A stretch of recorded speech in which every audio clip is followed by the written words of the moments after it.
Good news kay Wonderboy. May buwelta si Pierce kay Casimiro. Ito at pag-usapan natin. Pero bago ang lahat, pakisubscribe po ng channel ko. Huwag nyo na rin kalimutan i-click ang notification bell para lagi kayong una sa balita. Pag-usapan nga po natin mga kaboxing, 11 days to go. Social media influencer Salt Papi ay muling magbabalik aksyon.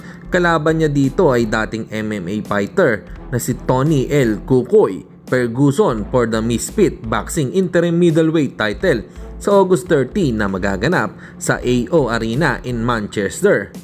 Naway magtagumpay ka sa iyong laban. Samantalang naibahagi naman ni Carl James Martin na malapit at inaayos na ang susunod nitong laban.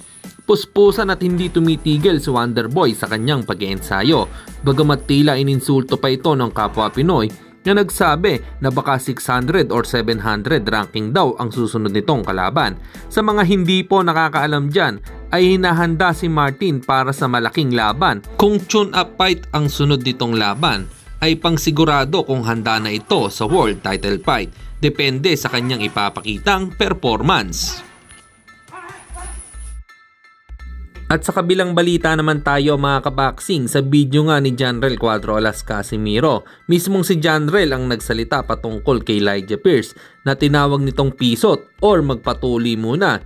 At sinabi ko din na game talagang sumagot sa ganito ang Amerikano, na eto nga kamakailan ay may buwelta na si Pierce kay Cuadro Alas.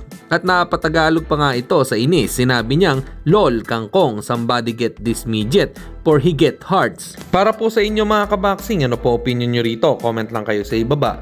Hanggang dito na lang muna ang ating balita. Dito na lang ang aking boxing news report. Babu!